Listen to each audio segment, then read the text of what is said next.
Hi friends, నా channel first time చూస్తున్నట్లయితే like చేయండి, షేర్ చేయండి, పక్కన ఉన్న బెల్ ఐకాన్ని క్లిక్ చేసి ఆల్ అనే ఆప్షన్ను సెలెక్ట్ చేసుకోండి. ఈరోజు కార్తీక దీపంలో ఏం జరిగిందో చూద్దాం. దీప భర్తపై కేసు పెడుతుంది. కార్తీక్ బావ అని తెలిసిపోతుంది కదా, ఇప్పుడేమంటావు మమ్మీ అంటూ సుమిత్రని కడిగి పారేస్తుంది జ్యోత్స్న. అందరికంటే బావని ఎక్కువగా సపోర్ట్ చేసేది నేనే మమ్మీ, అలాంటిది నేనే బావని నమ్ముతున్నానంటే బావ ఎంతలా మారిపోయాడో అర్థం చేసుకో మమ్మీ. దీప గురించి మనకు తెలియదు, కానీ బావకి అన్నీ తెలుసు. దీప భర్తపై కేసు పెట్టాడని వాళ్ళ అత్తగారు వచ్చి చెప్తేనే కానీ మమ్మీ. అయినా బావకి దీపపై అంత చనువు ఏంటి, అంత అవసరం ఏంటి? ఆ నరసింహ బావని ఎలాంటి మాటలు అన్నాడో మర్చిపోయావా మమ్మీ? కనీసం కేసు విషయం నీకైనా చెప్పాడా? దీనివల్ల ఎవరి పరువు పోతుంది? ఇవన్నీ బావకి అవసరమా? బావ పూర్తిగా మారిపోయాడు. నాతో సరిగ్గా మాట్లాడటం లేదు, నేను మాట్లాడిన రెస్పెక్ట్ కావడం లేదు. ఇప్పుడు నాకు అనిపిస్తుంది, అసలు బావ మనసులో నా స్థానం ఏంటి? జ్యోత్స్న ఇంతలో దశరథ్ వచ్చి, జ్యోత్స్న నీకు ఈ ఆలోచన వచ్చేలా ఎవరు చేశారో తెలియదు, కానీ నువ్వు ఆలోచించే విధానం తప్పు. నువ్వే కాదు, కార్తీక్ కూడా నాకు బాగా తెలుసు. వాడు ఏంటో, వాడి మనసు ఏంటో నాకు బాగా తెలుసు. వాడి ప్లేస్లో నేను ఉన్నా ఇలాగే చేసేవాడిని. మనం సాయం చేయడానికి సిద్ధంగా ఉన్న దీప ఏనాడు అలాంటి మనిషి కష్టం వస్తే అడిగి చేస్తామా చెప్పు? కాస్త నిదానంగా ఆలోచిస్తే అన్నీ నీకే అర్థమవుతాయి అని సర్ది చెప్తాడు. అది చూసిన పారిజాతం, నేనేమో దీని మనసులో విషయం నింపుతుంటే ఎవరెవరికో వచ్చి అని తెగ బాధపడుతుంది. ఇక పోలీస్ స్టేషన్లో నరసింహాన్ని చితక బాదుతారు పోలీసులు. స్టేషన్ బయట శోభ, అనసూయ, ఆ దీప ఎంత పని చేసింది, కట్టుకున్న మొగుడిని పోలీసులతో పోలీసు పెట్టించేసింది అని కబసులాడుతుంటారు. ఇంతలో దీప వస్తుంది. కార్తీక్ని వెంటబెట్టుకొని మేడం గారు కారు దిగేసరికి కోపంతో రగిలిపోతుంటారు. అనసూయ, శోభలు అత్తయ్య అని దీప పలకరించేసరికి, ఏ పిలుపు తర్వాత ముందు వాడి సంగతి చూడు అని అంటుంది అనసూయ. దాంతో కార్తీక్ ఎస్ఐ దగ్గరకు వెళ్ళి, నేను కేసు వెనక్కి తీసుకుంటున్నాను, అతన్ని వదిలేయండి అని అంటాడు. దాంతో పోలీసులు నరసింహాన్ని వదిలిపెడతారు. మీ ఇద్దరి సంబంధాన్ని బయట పెట్టినందుకు నన్ను పోలీసులతో కొట్టిస్తావు కదూ, మిమ్మల్ని వదిలిపెట్టేది లేదు అని పగపడతాడు నరసింహ. అత్తయ్య, ఏం జరిగిందో ఇప్పటికైనా అర్థం చేసుకోండి అని అనసూయతో అంటుంది దీప. ఆపవే, ఇంతకి మించి తెలియాల్సిన అవసరం లేదు. నా తమ్ముడు పొరపాటు చేశాడు, నీ విషయంలో పెద్ద పొరపాటు చేశాడు అని కొడుకుని తీసుకొని వెళ్ళిపోతుంది అనసూయ.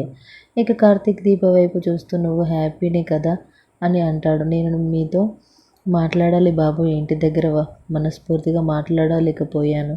నా భర్త నన్ను ఇబ్బంది పెడుతున్నాడు, సాయం చేయడని మమ్మల్ని అడగలేదు కదా, ఎందుకు నాకు సంబంధించిన ప్రతి విషయంలోనూ జోక్యం చేసుకుంటున్నారు అని ఎప్పటిలాగే అడుగుతుంది దీప. నీ జీవితం కాలిపోతుంటే నేను నిలబడి వెనుక చూడలేను దీప అని అంటాడు కార్తీక్. మొత్తానికి కార్తీక్ ఊ అంటే దీప ఊ అన్నట్టుగా రోజులాగే సోది సాగుతుంది.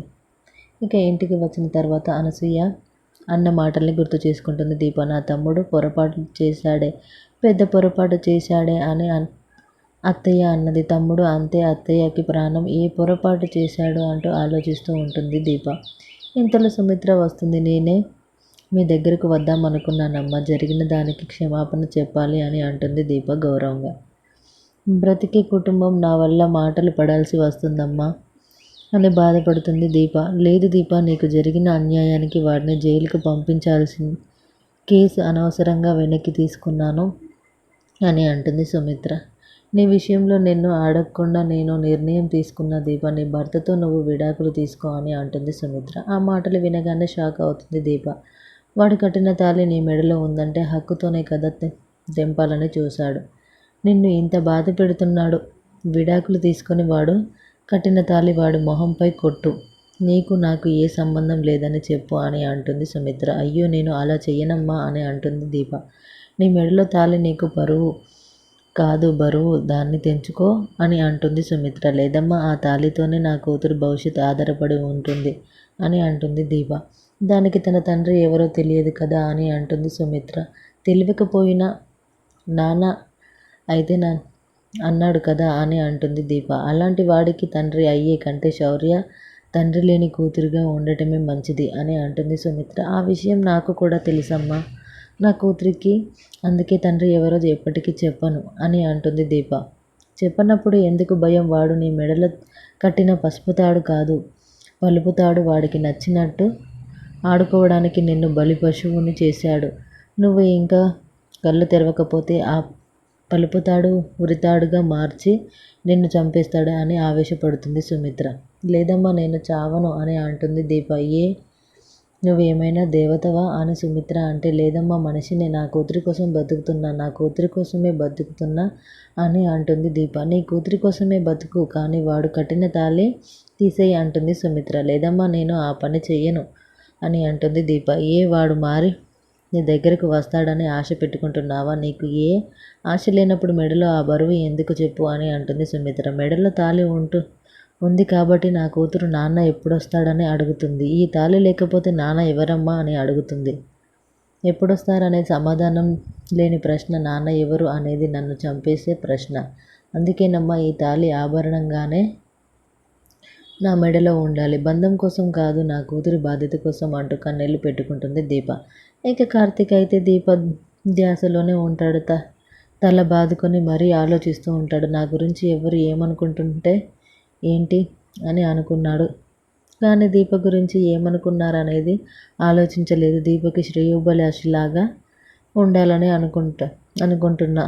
కానీ చూసే వాళ్ళకి ఎందుకు అలా అనిపిస్తుంది? ఈసారి దీపకి సాయం చేస్తే మాట రాకుండా చేయాలి. దీపకి మంచి జీవితం దొరికే వరకు శ్రేయోభిలాషిలాగా ఉంటాను అని అనుకుంటాడు. ఏమి శ్రేయోభిలాష ఏమో కానీ దీప కార్తీక్ల మధ్య రిలేషన్ పెద్ద పత్తెపారం మారింది అనిపిస్తుంది. ట్రాక్ మార్చకపోతే కథ ముందుకు సాగడం కష్టమే అంటుంది. దీంతో ఇవాటి ఎపిసోడ్ ముగుస్తుంది. Thank you for watching this video.